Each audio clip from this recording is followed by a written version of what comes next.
नमस्कार. Share market Marathi या YouTube चॅनलवर आपल्या सर्वांचे मनपूर्वक स्वागत. एक व्हिडिओ, एक संकल्पना या अंतर्गत आज आपण बघणार आहोत. शुक्रवार दिनांक 11 सप्टेंबर 2020 रोजी सेबीनं जे मल्टीकॅप फंडबाबत नवीन नियम बनवले आहेत, त्याविषयी अधिक माहिती. चला तर मग सुरू करूया आजच्या व्हिडिओला आणि समजून घेऊया की मल्टीकॅप फंडबाबत सेबीनं कोणते नवीन नियम बनवले आहेत आणि त्याचा आपल्यावर मार्केटवर काय परिणाम होऊ शकतो. आजच्या या व्हिडिओमध्ये आपण बघणार आहोत काही मूलभूत माहिती, कारण हे जे नियम आहेत हे समजून घेण्यासाठी आपल्याला काही मूलभूत माहिती बघणं आवश्यक आहे, ज्याच्यामध्ये आपल्याला मार्केट कॅप म्हणजे काय ही माहिती बघायची आहे. त्याचसोबत लार्ज कॅप, मिड कॅप आणि स्मॉल कॅप म्हणजे नक्की काय असतं ही माहिती बघायची आहे. आणि शेवटी आपण बघणार आहोत मल्टी कॅप फंड म्हणजे काय. तर ह्या काही मूलभूत माहितीनंतर आपण बघणार आहोत, कारण ही मूलभूत माहिती जोपर्यंत आपल्याला होत नाही तोपर्यंत आपल्याला हे नवीन नियम काय आहेत त्याचा नक्की कसा परिणाम होणार आहे हे आपल्या लक्षात येऊ शकणार नाही. त्यामुळे आपण ती मूलभूत माहिती सुरुवातीला बघणार आहोत आणि नंतर बघणार आहोत नवीन नियम काय आहेत आणि ह्या नवीन नियमामुळे काय काय बदल होणार आहेत ते देखील आपण या व्हिडिओमध्ये बघणार आहोत. त्याचसोबत याचा मार्केटमध्ये काय परिणाम होऊ शकतो, या नवीन नियमांमुळे मार्केटमध्ये काय परिणाम होऊ शकतो हे देखील आपण बघणार आहोत. आणि सगळ्यात महत्त्वाचा प्रश्न असतो की हे सगळं बघितल्यानंतर अशा परिस्थितीत आपण काय करू शकतो, आपण ह्या परिस्थितीमध्ये कशा पद्धतीनं निर्णय घेऊ शकतो, आपल्याला ह्या गोष्टीचा काय फायदा होऊ शकतो किंवा आपल्याला ह्या परिस्थितीमध्ये कोणती गोष्टीचा प्रॉब्लेम होऊ शकतो हे देखील आपण या व्हिडिओमध्ये समजून घेणार आहोत. त्याचसोबत जे काही बदल होणार आहेत त्या बदलाला अनुसरून मी काही शेअर्स निवडलेले आहेत, तर त्या शेअर्स विषयी मी माहिती देखील ह्याच व्हिडिओमध्ये तुम्हाला करून देणार आहे. चला तर मग आधी समजून घेऊया काही मूलभूत माहिती. आपल्याला या फंडामेंटल गोष्टींची माहिती असणं आवश्यक आहे, त्याशिवाय हे नियम आपण समजू शकणार नाही. तर सगळ्यात पहिल्यांदा आपण बघणार आहोत मार्केट कॅप म्हणजे काय. अर्थात मार्केट कॅप, इथे कॅप जे आहे हे कॅपिटलायझेशन या अर्थानं आहे. तर मार्केट कॅप म्हणजे काय हे बघायचं असेल तर आपल्याला त्याचा एक साधा सोपा सरळ फॉर्म्युला आहे. तो असा, त्याचं सूत्र असं आहे की एखाद्या कंपनीचा मार्केट कॅप किती आहे हे आपण कशा पद्धतीनं काढतो, तर कंपनीचे टोटल जे काही आउटस्टँडिंग शेअर्स असतात, म्हणजे थोडक्यात आपण असं समजूया की मार्केटमध्ये कंपनीचे जे काही एकूण शेअर आहेत ते कुणाकडेही असू देत, जे मार्केटमध्ये असणारे एकूण शेअर गुणिले एका शेअरची सध्या चालू असणारी किंमत. म्हणजे आपण काय करतो, टोटल शेअर्सला एका शेअरच्या किमतीनं गुणतो आणि जी काही किंमत येते ती त्या कंपनीचं मार्केट कॅपिटलायझेशन असतं, ज्याला शॉर्ट फॉर्ममध्ये मार्केट कॅप असं म्हटलं जातं. कंपन्यांची जी वर्गवारी आहे ही ह्या मार्केट कॅपवरून देखील केली जाते. आता ह्याच्यामध्ये काही कंपन्यांना आपण लार्ज कॅप असं म्हणतो. आता लार्ज कॅप म्हणजे चांगली असा अर्थ आहे का, तर मित्रांनो असा मुळीच अर्थ नाही आहे. लार्ज कॅप म्हणजे त्या कंपनीचं मार्केट कॅपिटलायझेशन जे काही नियम बनवलेत त्यानुसार जर असेल तर त्याला आपण लार्ज कॅप असं म्हणणार. आता हा नियम काय आहे, तर आपण जर शेअर मार्केटमध्ये असणाऱ्या सगळ्या कंपन्यांची एक यादी बनवली आणि त्या यादीमध्ये आपण जर समजा सॉर्टिंग केलं उतरत्या मार्केट कॅपनुसार, म्हणजे सर्वाधिक मार्केट कॅप असणारी कंपनी ही एक नंबरला असेल आणि सर्वात कमी मार्केट कॅप असणारी जी कंपनी आहे ती शेवटच्या नंबरला असेल. अशा पद्धतीनं जर आपण शेअर मार्केटमध्ये असणाऱ्या सर्व कंपन्यांची यादी बनवली तर त्यामध्ये असणाऱ्या पहिल्या 100 कंपन्यांना आपण लार्ज कॅप असं म्हणतो. अतिशय सोपा सुटसुटीत नियम आहे. शेअर मार्केटमध्ये असणाऱ्या सर्वाधिक मार्केट कॅपच्या 100 कंपन्यांना आपण लार्ज कॅप असं म्हणतो. त्यानंतर आता मग प्रश्न राहतो की मिड कॅप म्हणजे कोणत्या कंपन्या, तर ह्याच यादीमधील 101 क्रमांक ते 250 क्रमांक ह्यावर असणारे, म्हणजे ह्या ज्या 250 कंपन्यांची यादी असणार आहे ह्या सगळ्या कंपन्यांना आपण काय म्हणतो, मिड कॅप असं म्हणतो. त्याचबरोबर आपण स्मॉल कॅप म्हणजे काय हे देखील बघणार आहोत. तर ह्या यादीमध्ये 251 ह्या क्रमांकापासून खाली असणाऱ्या जेवढ्या काही कंपन्या असतील या सगळ्या कंपन्यांना आपण स्मॉल कॅप असं म्हणतो. आता मित्रांनो हा प्रश्न पडेल की ही यादी नक्की कोण बनवतं, तर AMFI association of mutual fund of India ही जी कंपनी आहे ती कंपनी ही सर्व यादी बनवत असते आणि वर्षातून दोनदा ती प्रसिद्ध करत असते. तर त्या यादीनुसार पहिल्या 100 कंपन्यांना आपण लार्ज कॅप म्हणतो, 101 ते 250 या कंपन्यांना मिड कॅप म्हणतो आणि 250 च्या पुढच्या म्हणजे 251 पासून खालच्या सर्व कंपन्यांना आपण स्मॉल कॅप असं म्हणतो. आता आपण पुढे जाऊया आणि समजून घेऊया की मल्टी कॅप फंड म्हणजे काय. आता म्युच्युअल फंडमध्ये जेव्हा आपण गुंतवणूक करत असतो तेव्हा वेगवेगळ्या प्रकारचे फंड्स आपल्याला अवेलेबल असतात. वेगवेगळ्या प्रकारचे फंड हाऊसेस असतात आणि त्या फंड हाऊसेसचे वेगवेगळे फंड असतात. आता उदाहरणार्थ जर समजा तुम्ही कोणत्याही एका फंड हाऊसकडे गेलात, म्हणजे आपण असं समजूया की HDFC म्युच्युअल फंड आहे. तर HDFC म्युच्युअल फंडकडे जेव्हा तुम्ही जाता तेव्हा त्यांचे तुमच्या वेगवेगळ्या गरजांनुसार बनवलेले वेगवेगळे फंड असतात. आता ह्यातले काही फंड जे असतात हे मार्केट कॅपनुसार असतात, म्हणजे लार्ज कॅप फंड. आता तिथे काय असतं, तिथे 80% तुम्ही गुंतवलेली रक्कम त्यातली 80% रक्कम ही लार्ज कॅप कंपन्यांमध्ये गुंतवली जाते. म्हणजे ह्या 100 पैकीच काही कंपन्यांमध्ये गुंतवली जाणार आहे आणि ती 80% रक्कम असणार आहे. तर असा नियम असतो. काही असतात ते मिड कॅप असतात. आता मिड कॅप फंड म्हणजे काय, ज्याच्यामध्ये ह्या 250 कंपन्यांपैकी कुठल्या तरी कंपनीमध्ये आपण गुंतवलेली रक्कम ते म्युच्युअल फंड हाऊस गुंतवू शकतं. स्मॉल कॅप फंड असेल तर 251 पासून खालच्या ज्या कंपन्या आहेत ह्यामध्ये त्यांना गुंतवणूक करावी लागणार. आणि ह्याच्यापेक्षा एक वेगळा फंड असतो ज्याला मल्टी कॅप फंड असं म्हणतात. आता हा जो मल्टी कॅप आहे त्याच्या नावातच मल्टी आहे. त्यामुळे आपण जर ह्या फंडमध्ये पैसे गुंतवले तर आपण गुंतवलेले पैसे लार्ज कॅपमध्ये देखील गुंतवता येतात, मिड कॅपमध्ये देखील गुंतवता येतात आणि स्मॉल कॅपमध्ये देखील गुंतवता येतात.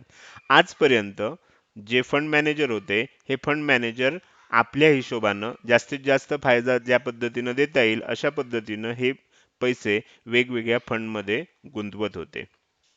आपण बघूया मल्टी कॅप फंड म्हणजे काय. या म्युच्युअल फंडमध्ये लार्ज कॅप, मिड कॅप आणि स्मॉल कॅप या तिन्ही प्रकारात गुंतवणूक केली जाते.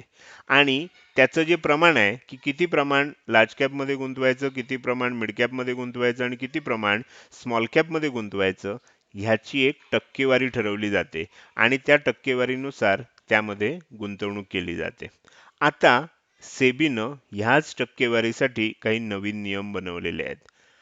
काय आहेत नवीन नियम आपण आता समजून घेणार आहोत. हे जे नवीन नियम आहेत हे फक्त मल्टी कॅप फंडसाठी लागू होणार आहेत. आतापर्यंत मल्टी कॅप फंडमध्ये गुंतवलेल्या पैशांचं काय करायचं हे त्या फंड हाऊसवर, त्या फंड हाऊसचे जे कोणी फंड मॅनेजर असतील त्यांच्यावर अवलंबून असत होतं. आणि आता सेबीनं मात्र काय केलंय त्याच्यासाठी गाईडलाईन्स दिलेल्या आहेत. त्या गाईडलाईन्स काय आहेत, तर म्युच्युअल फंड हाऊसेस हे जे पैसे आहेत ह्यापैकी 25% रक्कम त्यांना लार्ज कॅप फंडमध्ये गुंतवणं, कमीत कमी 25% रक्कम ही लार्ज कॅपमध्ये गुंतवणं, 25% रक्कम ही मिड कॅपमध्ये गुंतवणं आणि 25% रक्कम ही स्मॉल कॅपमध्ये गुंतवणूक करणं आवश्यक राहील. म्हणजे जे काही पैसे येतील त्याचं 25%, 25%, 25% अशा पद्धतीनं या तीनही कॅपिटलायझेशनमध्ये इक्वल डिस्ट्रीब्युशन करणं त्यांना आवश्यक राहणार आहे. इथे खरी सगळ्यात महत्वाची जी अडचण आहे ती इथे आहे. याचं कारण काय आहे ते आपण थोडंसं पुढे जाऊन बघूया. पूर्वी काय होतं की पूर्वी एकच नियम होता की 65% रक्कम जी आहे ती इक्विटीमध्ये अलोकेट करायची, म्हणजे त्याचे शेअर विकत घ्यायचे आणि 35% रक्कम जी आहे ह्या मल्टी कॅप फंड मधली ही तुम्ही कॅशमध्ये किंवा अन्य साधनांमध्ये तुम्ही ठेवू शकत होतात. मात्र आता काय झालंय, त्या 65%चं पुढे काय करायचं हे त्या फंड मॅनेजरवर अवलंबून असायचं. म्हणजे त्या 65% समजा त्या फंड मॅनेजरनं असं ठरवलं की 80% रक्कम आपण लार्ज कॅपमध्ये गुंतवू, त्यानंतर 15% रक्कम आपण मिड कॅपमध्ये गुंतवू आणि 5% रक्कम आपण स्मॉल कॅपमध्ये गुंतवू. तर त्याला कळणं शक्य होतं, कारण लार्ज कॅपला जनरली काय असतात, रिटर्न जास्त मिळतात. मग त्यामुळे त्याला जास्त रिटर्न देणाऱ्या कंपन्यांमध्ये आणि धोका कमी असतो अशा कंपन्यांमध्ये त्याला गुंतवणूक करता येत होती. मात्र आता त्याला 25%चं पुन्हा आपल्याला लिमिट आलेलं आहे. कमीत कमी 3 ठिकाणी 25, 25, 25 असं गुंतवणं आवश्यक आहे. आणि 75% रक्कम ही इक्विटीमध्ये अलोकेट करून झाल्यावर 25% जी रक्कम आहे ही कॅश किंवा अन्य साधनांमध्ये ठेवता येईल. आता तुम्ही म्हणाल म्युच्युअल फंडमध्ये गुंतवलेले जे पैसे असतात त्यामध्ये हे 25% 35% एवढी रक्कम कॅशमध्ये का ठेवावी लागते? तर मित्रांनो, आपण जसं गुंतवत असतो तसं कुणीतरी म्युच्युअल फंडमध्ये पूर्वी गुंतवलेली रक्कम त्यांना आवश्यक असेल तर काढत देखील असतात. तर त्यांना देता यावी ह्याच्यासाठी ती लिक्विडिटी मेंटेन व्हावी म्हणून काही रक्कम म्युच्युअल फंड हाऊस ही कॅश स्वरूपात किंवा कॅश इन्स्ट्रुमेंट्समध्ये ठेवतं, जेणेकरून तुम्ही रिक्वेस्ट टाकल्यानंतर तुम्हाला 3 दिवसामध्ये तुमची रक्कम देता यावी. जसं बँक त्यांच्याकडे येणाऱ्या सगळ्या एफ-डीचं कर्जामध्ये वाटप करत नाही. काही ठेवींचं काही ज्या ठेवी आहेत, तो जो पैसा आहे तो बँकेच्या नित्य व्यवहारासाठी, डेली ट्रान्झॅक्शनसाठी राखून ठेवला जातो. त्याच पद्धतीनं इथे देखील ते काम केलं जातं. आता आपण जर ॲक्चुअली बघायला गेलं तर ह्याच्यामध्ये अडचण काय आहे, तर सर्व फंड हाऊसनी काय केलंय, मल्टी कॅप फंड जे आहेत त्यामध्ये लार्ज कॅप फंडमध्ये जास्तीत जास्त गुंतवणूक केली आहे. काही जणांनी 60% रक्कम लार्ज कॅपमध्ये गुंतवली आहे, काही जणांनी 70%च्या वर गुंतवली आहे, काही जणांनी तर 80%च्या वर रक्कम लार्ज कॅपमध्ये गुंतवली आहे. आणि याच्यामध्ये आश्चर्याची गोष्ट अशी आहे की मल्टी कॅप फंड असून देखील काही काही कंपन्यांनी 0% रक्कम ही स्मॉल कॅपमध्ये गुंतवलेली आहे.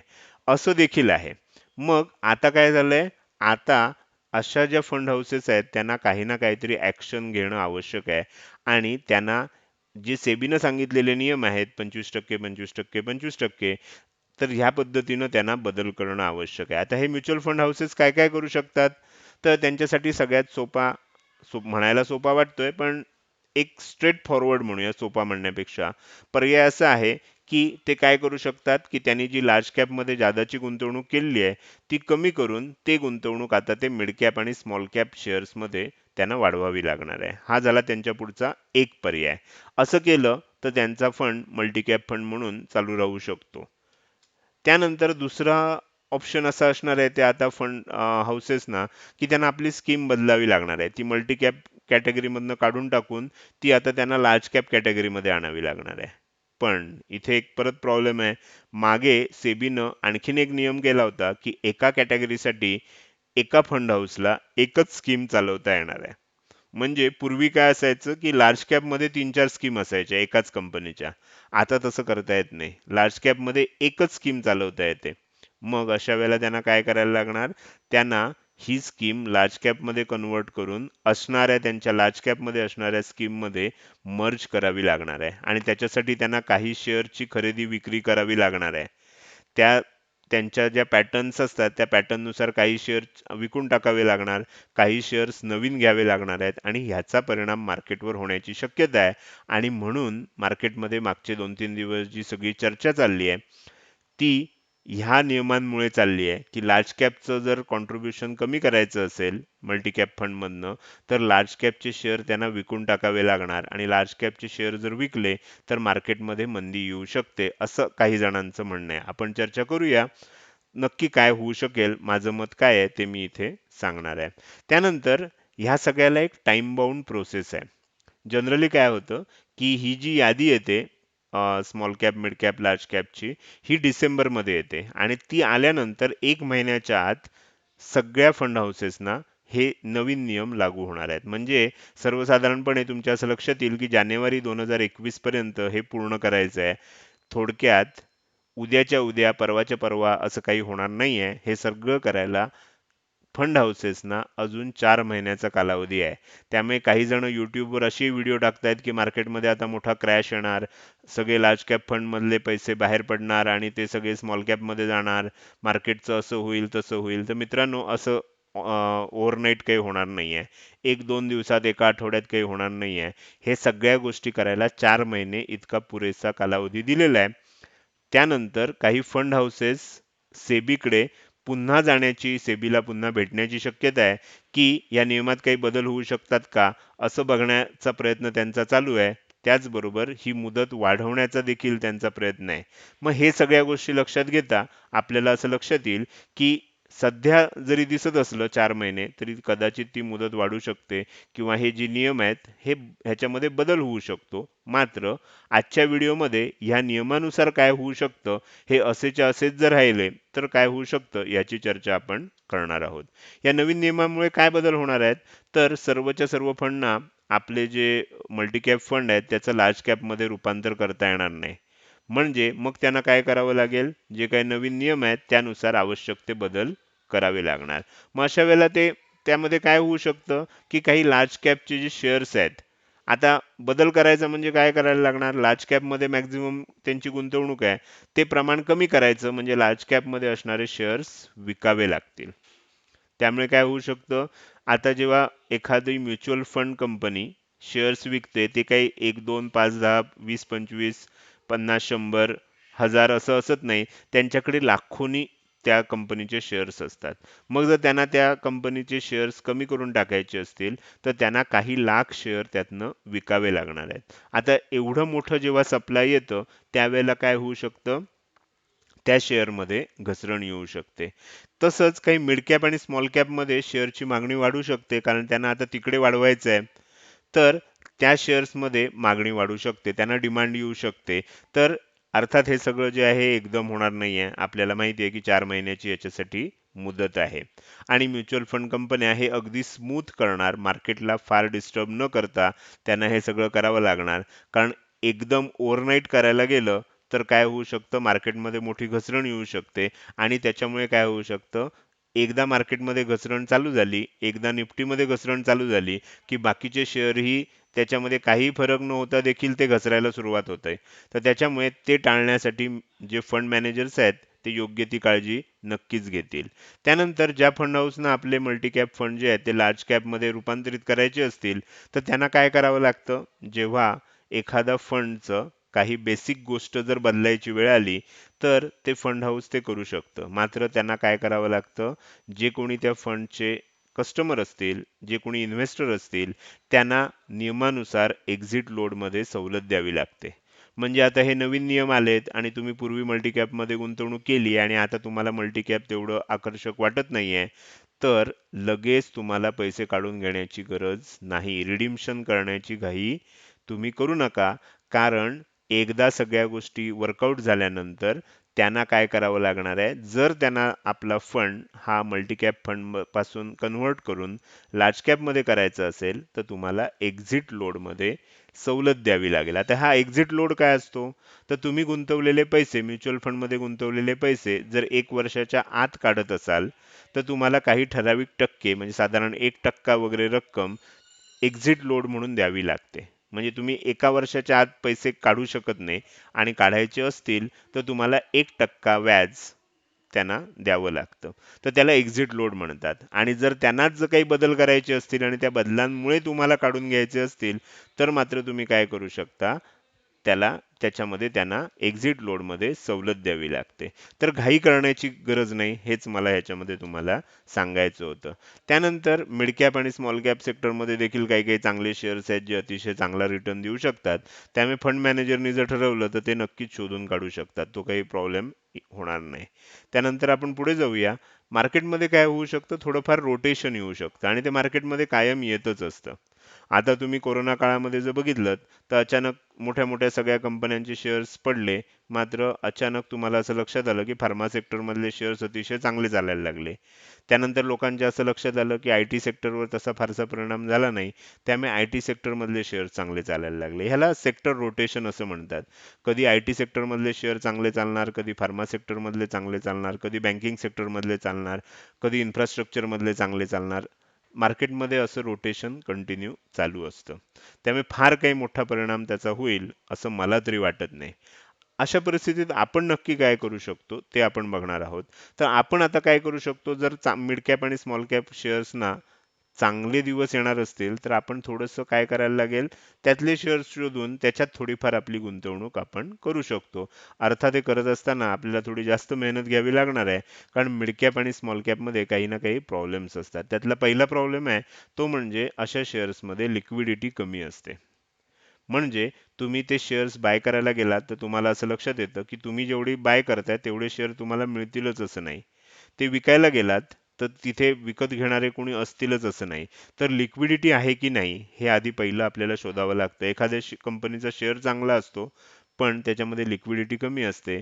मग अशा वेळेला आपण त्याच्यामध्ये गुंतवणूक करण्यात काही अर्थ नसतो. कारण आपल्याला हवं तेव्हा जर आपण तो शेअर विकू शकलो नाही किंवा विकत घेऊ शकलो नाही, तर मग अशा शेअरचा आपल्याला गुंतवणूक म्हणून काहीच उपयोग नसतो. त्यामुळे लिक्विडिटी चेक करावी लागते. त्याचसोबत एक दुसरी अडचण अशी असते स्मॉल कॅपमध्ये आणि मिड कॅपमध्ये, की कोणती वाईट बातमी आली तर अशा शेअरमध्ये सगळ्यात पहिल्यांदा घसरण येते. तर हे त्याच्यामध्ये एक मोठा प्रॉब्लेम असतो. तुम्ही जर आत्ता बघितलं तर कोरोनामुळे सगळ्यात वाईट परिस्थिती पहिल्यांदा कुणाची झाली, तर स्मॉल कॅप आणि मिड कॅप कंपन्या ज्या होत्या त्यांची सगळ्यात पहिल्यांदा वाईट परिस्थिती झाली. कारण मुळातच त्या कमी मार्केट कॅप असणाऱ्या छोट्या कंपन्या असतात, त्यामुळे त्यांच्यावरच पहिला परिणाम होतो. तर त्यामुळे हा एक त्याच्यामध्ये रिस्क फॅक्टर कायम असतो, हे लक्षात ठेवा. त्यानंतर अशा शेअरमध्ये सर्किट लागण्याचं प्रमाण खूप जास्त असतं. म्हणजे अप्पर सर्किट असो, चांगली बातमी आली तर लगेच अप्पर सर्किट लागतं, वाईट बातमी आली तर लगेच लोअर सर्किट लागतं. आणि त्यामुळे तुम्ही त्यावेळेला काय करू शकत नाही, सर्किट लागलेलं असताना तुम्ही शेअर खरेदीही करू शकत नाही आणि विकूही शकत नाही. तर त्यामुळे आपल्याला त्या बाबतीत देखील काळजी घ्यावी लागते. त्यानंतर त्याच्यासाठी एक आपण छोटीशी गोष्ट करू शकतो. शेअर निवडत असताना जनरली आपण ज्या सेक्टरमधला निवडतोय, तर त्या सेक्टरमधला, त्या सेगमेंटमधला, त्या कॅपिटलायझेशन मधला लीडरच शक्यतो निवडायचा. आता समजा काही ना काही कारणामुळे आपल्याला तो लीडर चांगला वाटत नसेल, म्हणजे एक नंबरचा शेअर निवडायचा. मला आता स्मॉल आणि मिड कॅप मधली एखादी बँक शोधून काढायची आहे, जी ज्याच्यामध्ये आपण गुंतवणूक करू शकतो. तर स्मॉल आणि मिड कॅप मधल्या सगळ्या बँका बघायच्या आणि त्यातली एक नंबरची बँक कोणती आहे ती निवडायची आणि त्याच्यामध्ये शक्यतो आपण इन्व्हेस्टमेंट करायचा प्रयत्न करायचा. नाहीच शक्य झालं तर 2 नंबरची बँक निवडायची.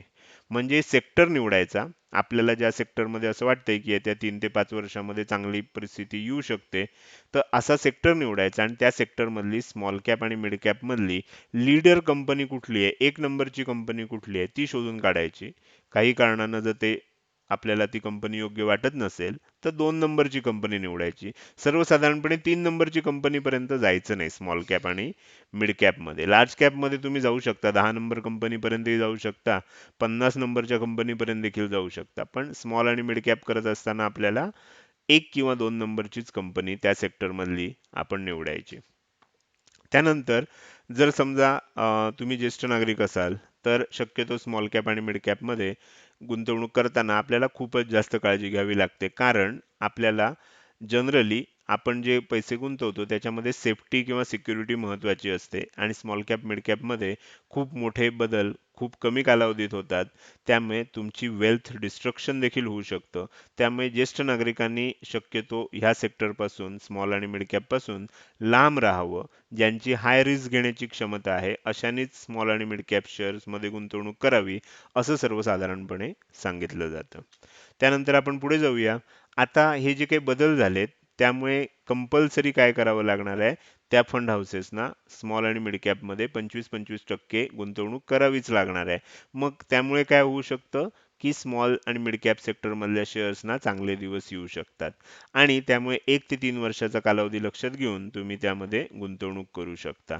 आता आणखीन एक महत्त्वाची गोष्ट असते, जी आपण कायम विसरतो आणि जी लक्षात ठेवणं आवश्यक असतं, की कुठलीही लार्ज कॅप कंपनी एका दिवसात लार्ज कॅप झालेली नसते किंवा ती मार्केटमध्ये आल्या-आल्याच लार्ज कॅप नसते. तर ती सुद्धा सुरुवातीला स्मॉल कॅप असते. त्याचंच हळू रूपांतर मिड कॅपमध्ये होतं आणि त्याचाच नंतर लार्ज कॅप होतो. त्यामुळे आपल्याला स्मॉल कॅप म्हणजे वाईटच किंवा मिड कॅप म्हणजे मध्यमच असं समजण्याचं काही कारण नाही. त्यामध्ये देखील भविष्यातली एखादी लार्ज कॅप कंपनी लपलेली असू शकते. अर्थात प्रत्येक स्मॉल कॅप आणि मिड कॅप शेअर पुढे जाऊन लार्ज कॅप बनतोच असं काही नाही. त्यामुळे ते निवडत असताना मात्र आपल्याला काळजी घ्यायला लागेल आणि हेही विसरायचं नाही की ह्यातनंच पुढे जाऊन लार्ज कॅप कंपन्या बनणार आहेत. तर त्यामुळे आपण चांगला शेअर नक्कीच निवडू शकतो. आता हे सगळी चर्चा झाल्यानंतर ही जी काही परिस्थिती तयार झाली आहे, ह्या परिस्थितीमध्ये मला जर काही गुंतवणूक करायची असेल, अर्थात मी 100% गुंतवणूक नक्कीच स्मॉल कॅप आणि मिड कॅपमध्ये करणार नाही. मी माझ्यासाठी गुंतवणूक करत असताना साधारणपणे मी एकूण सगळं जे मी आता तुम्हाला सांगणार आहे, तर आधी आपण डिस्क्लेमर देऊ आणि मग सगळ्या गोष्टी सांगू. इथे जे काही मी शेअरची नावं सांगतोय, हे तुम्हाला समजावं म्हणून एक शैक्षणिक उद्देशानं सांगितलेली आहेत. मी इथे तुम्हाला कुठलाही गुंतवणूक सल्ला देत नाहीये. कारण हे जे शेअर निवडलेत हे मी माझ्यासाठी निवडलेले आहेत आणि हे निवडत असताना मी माझ्या वयाचा, माझ्या धोका पत्करण्याच्या तयारीचा आणि माझी जी एक गुंतवणुकीची विशिष्ट शैली आहे त्याचा विचार करून मी निवडलेत. त्यामुळे माझी जी निवड आहे ही तुमच्या सर्वांसाठी योग्यच असेल असं मी नक्कीच सांगू शकत नाही आणि किंबहुना नाहीच असं माझं म्हणणं असेल. कारण प्रत्येकाची शैली, प्रत्येकाचं रिस्क टेकिंग कॅपॅसिटी, प्रत्येकाचं एज, प्रत्येकाचा उद्देश वेगवेगळा असतो. त्यामुळे हे निव्वळ शैक्षणिक उद्देशानं मी इथे तुम्हाला हे शेअर सांगतोय आणि हे शेअर जे आहेत मी साधारणपणे 3 वर्ष कालावधी डोळ्यासमोर ठेवून मी बाय करू शकतो. कोणकोणते शेअर्स आहेत आणि त्यांच्या काय काय प्राइजेसला मी घेऊ शकतो, तर आपण बघूया. पहिला शेअर जो काढलाय हा सिमेंट सेक्टरमधनं काढलाय. माझ्या मते काय होईल की रोजगार वाढवण्यासाठी कंपन्यांना, भारत सरकारला वेगवेगळी इन्फ्रास्ट्रक्चरची कामं येत्या काळामध्ये हाती घ्यावी लागतील आणि त्याच्यामुळे सिमेंट कंपन्यांना चांगला दिवस येण्याची शक्यता आहे. इंडिया सिमेंट हा माझ्या मते स्मॉल कॅप आणि मिड कॅप सेक्टरमधला अतिशय चांगला शेअर आहे, जो 3 वर्षाच्या कालावधीसाठी त्याच्यामध्ये मी गुंतवणूक करू शकतो. साधारणपणे माझ्या दृष्टीनं 110 ते 120 रुपये ही त्याच्यामध्ये इन्व्हेस्टमेंट करण्याची योग्य किंमत असेल. अर्थात ही आत्ताच्या परिस्थितीनुसार आहे आणि भविष्यात काही परिस्थिती बदलली तर ह्या किमतीमध्ये देखील मी चेंज करू शकतो. त्यानंतर पुढचा शेअर आहे क्विक हिल. आता क्विक हिल आपल्या सर्वांना कदाचित माहीत असेल की ही अँटीव्हायरस बनवणारी कंपनी आहे. आपण जे काही डिव्हाइसेस यूज करतो, लॅपटॉप असेल, डेस्कटॉप असेल, त्यानंतर आपला मोबाईल असेल, ह्या सर्वांवर अँटीव्हायरस सॉफ्टवेअर बनवणारी ही कंपनी आहे. अतिशय चांगली कंपनी आहे, डेट फ्री आहे. त्या कंपनीवर कर्जाचा अजिबात बोजा नाही आहे आणि येत्या काळात दिवसेंदिवस लोक वर्क फ्रॉम होम करत असल्यामुळे अँटीव्हायरसचं आपल्या सिस्टीमवर इन्स्टॉल करणं हे अनेकांना आवश्यक होणार आहे आणि त्याच्यामुळे क्विक हिल या कंपनीला त्याचा चांगला फायदा होऊ शकतो.